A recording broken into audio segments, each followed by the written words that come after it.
James Brown.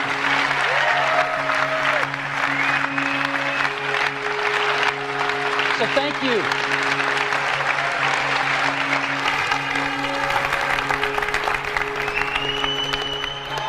Thank you for coming. We're going to make some history together today.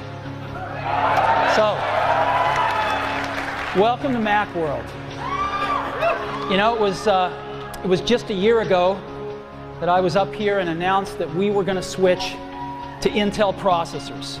A huge heart transplant to Intel microprocessors. And I said that we would do it over the coming 12 months. We did it in 7 months. And it's been the smoothest and most successful transition that we've ever seen in the history of our industry. And it was because we made a beautiful, seamless version of OS X for Intel processors. And our team created Rosetta software, which lets you run PowerPC apps on top of OS X on Intel processors. Our hardware team got to cranking out a new Mac with Intel processors every month. And we completed this transition in 7 months. But we didn't do this alone. We did this with the help of a lot of folks. Our new colleagues at Intel really helped us. Thank you very much.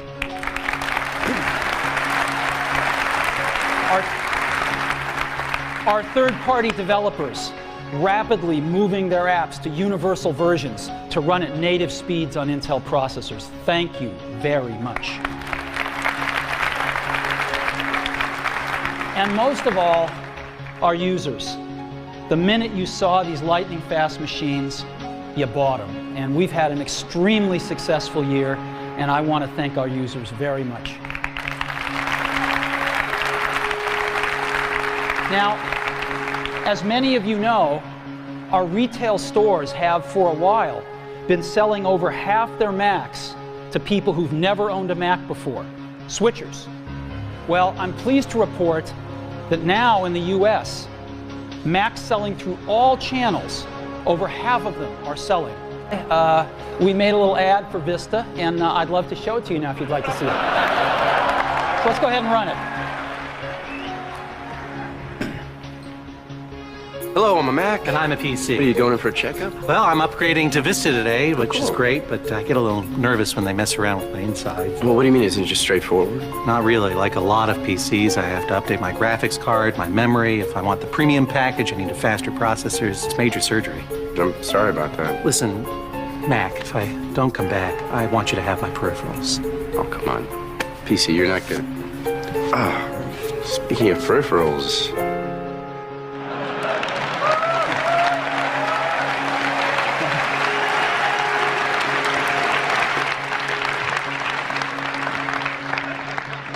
So, 2007 is going to be a great year for the Mac.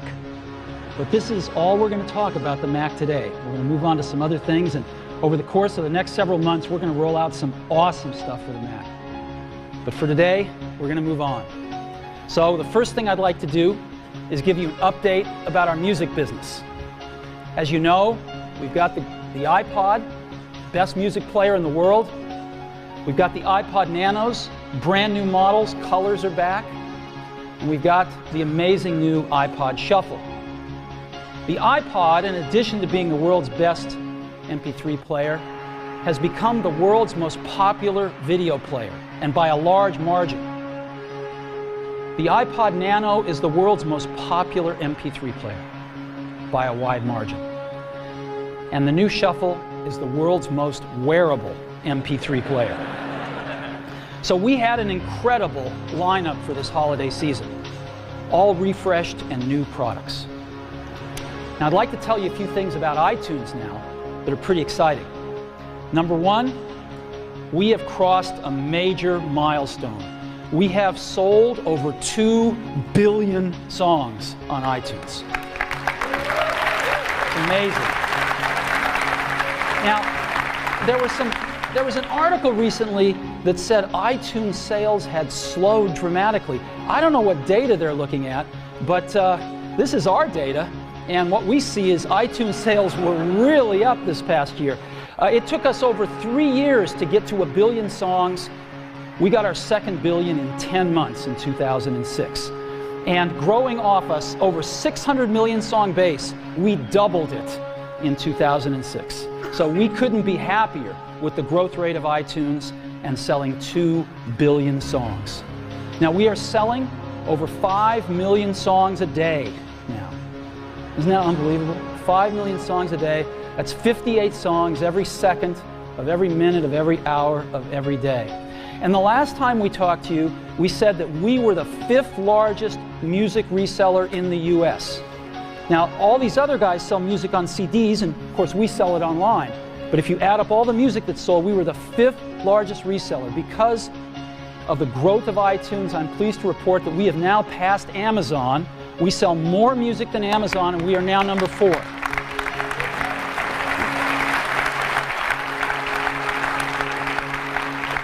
And you can guess who our next target might be.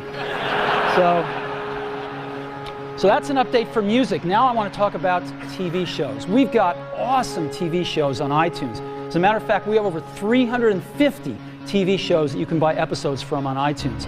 And I'm very pleased to report that we have sold now 50 million TV shows on iTunes. Isn't that incredible?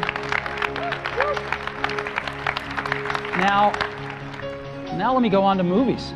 When we started with television shows, the pioneering partner we had was the Walt Disney Company.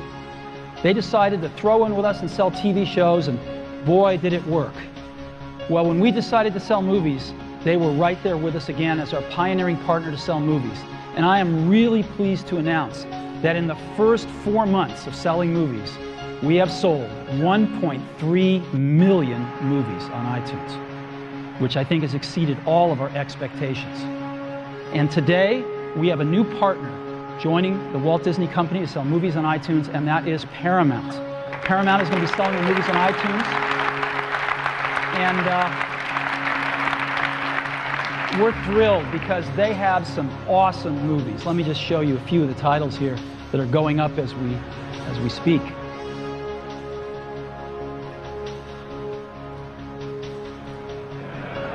All 6 Star Trek movies. So we are going to be moving up from the 100 movies we've offered so far to over 250 movies now offered on iTunes. These are getting up as fast as we can over the next week or so. And we hope to be adding even more movies as other studios throw in with us as 2006 rolls on. So that's an update on iTunes. Now, as I said, we had a very strong lineup of music players for this holiday season. We always have stiff competition. That's just part of this business. And we had a new competitor this last holiday season, which was, of course, Microsoft's Zoom. So how'd they do? Well, we don't have data for December yet because it's not out until next week or the week after, I forget. But we have data for November, which was their launch month. Should have been real big. And they garnered 2% market share. 2% market share.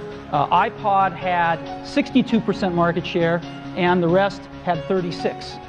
Now, again, we don't have data for December. We know we went up quite a bit in December in terms of market share, and we'll find out how they did. But 2% in their launch month. So no matter how you try to spin this, what can you say?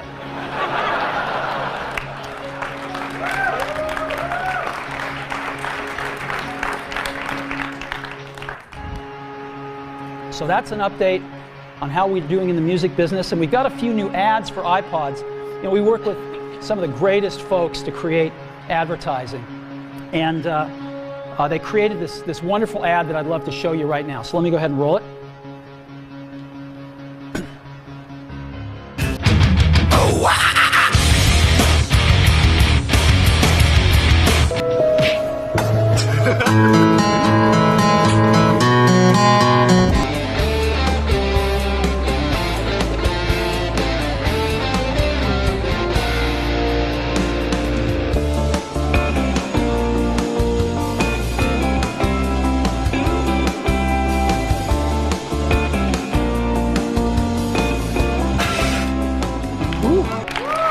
Now,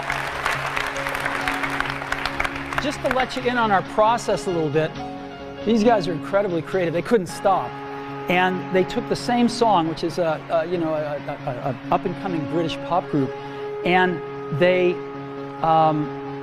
took the same dancers, and they did some different animation, and they came up with what you're about to see.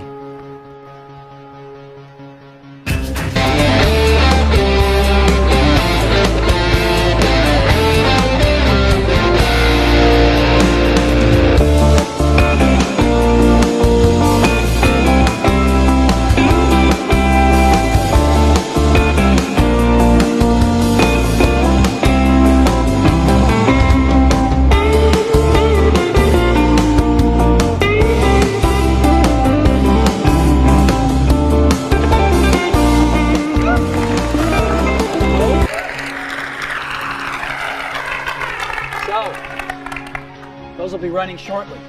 And that is an update to our music business.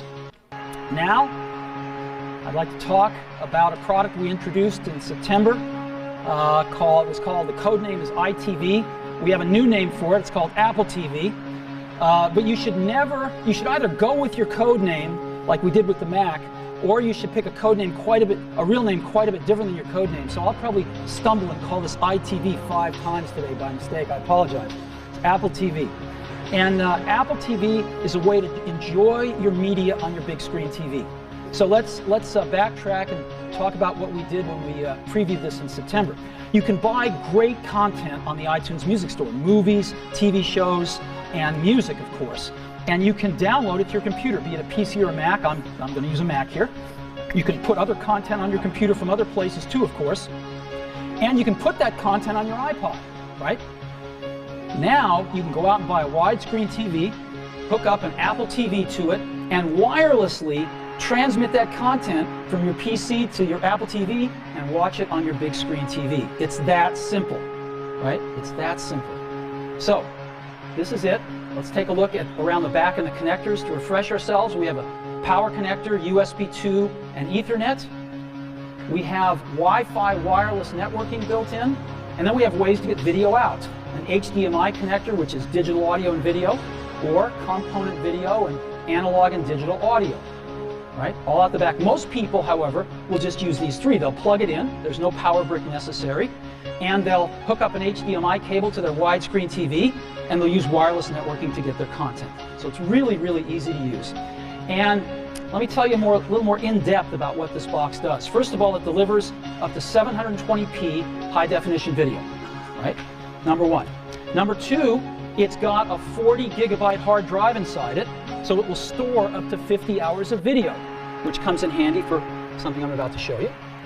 And it has 802.11 Wi-Fi wireless networking, and it's got all three of the popular standards. It's got B, G, and the new Draft N standard, which is really, really fast. And it's got an Intel processor in it, so it's got the processing horsepower to do the kinds of user interfaces we like to do. So it's a really cool box. It works with video, music, and photos. It was designed for widescreen TVs. It's got Wi-Fi wireless networking, internal 40 gig hard drive. You can auto-sync your content from one computer, and you can stream content from up to 5 computers. So let's examine this in a little more detail. Auto-sync from one computer. What does this mean? It means you can take one of the computers in your house and right from iTunes, just like you would set up an iPod, you can set up your Apple TV. And you can set up your Apple TV to say, oh, take my 10 most recently purchased unwatched movies and automatically put them on the hard drive of Apple TV. So that whenever I walk up to Apple TV, they're there, right? So let me show you, I'm going to do this with 6 TV shows. They just automatically, whenever I buy them, they just automatically will stream in the background to Apple TV and be stored on the hard drive, right? So whenever I go to watch something, they're there. Now I can also stream from up to 5 computers. In this case, I'm going to take content from 5 computers and I can watch it on Apple TV, but I will not store it on the hard drive, right? So you can just stream it live and watch it from other computers in the house, or if your neighbor comes over with a notebook and they've got something cool that you want to watch on your widescreen TV. Again, PCs or Macs, I just choose the computer that I like. So, this is Apple TV. And why don't we go ahead and show it to you? You can control it with this very simple remote. So let's go see a demo. This is the screensaver. Takes all your photographs here and just puts them on your TV, and they're gorgeous because, as you know, photography these days is high def with these amazing digital cameras that we have. So let's go into the main menu of iTV. And here's what it looks like. We've got movies, TV shows, music, podcasts, photos. So let's go into movies here. And we go into movies. And let's see here now. We have all my movies that are stored on iTV, as well as the iTunes top movies. I can go see what's selling on iTunes and stream it down and watch it on iTV. I can also look at theatrical trailers. Again, this is not stored on iTV. This is actually coming over the live internet into my house through my internet gateway. Wozniak, of course, is Apple TV, is primarily for video, but it turns out it's awesome for listening to music on your home theater system as well. We think a lot of people are going to buy it for that. And top music videos. And let me go down into a playlist here, and I've got a favorites playlist. And I'll go into that, and I'll just shuffle some songs because I want to show you what it's like when you're playing music here.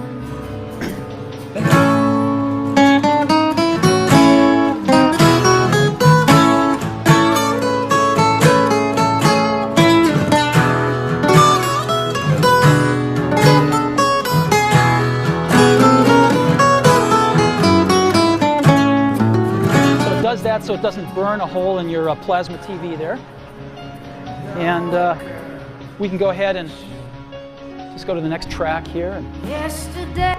next track.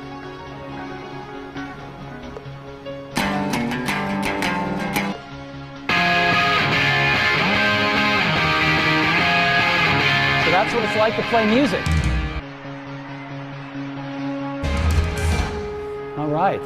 So now let's go to photos. You know, again, your photos are high def. These new digital cameras are awesome. And so you can just, again, move your photos to iTV or stream them over wireless networking and see your photos right on your TV. So as an example, here's a photo album I made.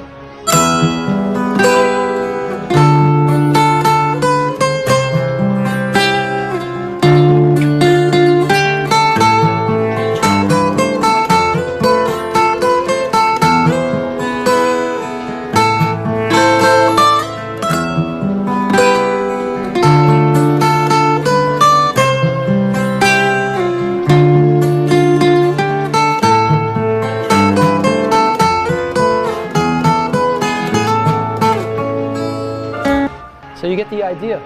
It's really cool to watch photos on your widescreen TV. Now, what I've been demonstrating so far is primarily content that has been synced to Apple TV from my computer, and I'd like to show you what it's like when you want to connect to somebody else's computer. Let's say Phil Schiller, my neighbor, comes over, and he's got his MacBook. And Phil, what do you got on your MacBook? You got some content we could watch? Hi, neighbor. Yeah, I have a really cool show I was watching, and I wanted to show you on your Apple TV. Great. Well, let me just go down here to Sources, and here's the the Apple TV that I've been playing off the hard drive of, and I just say I want to connect to a new iTunes right here, and iTunes is running on Phil's machine. It says type in this PIN for security reasons, and Phil types in the PIN into his MacBook, and the minute they're fully authenticated now, and there's Phil's MacBook right up there, and I push it, and now I'm going to be looking at the content right off of Phil's MacBook. And what do you want to watch, Phil? Let's go into TV shows. All right.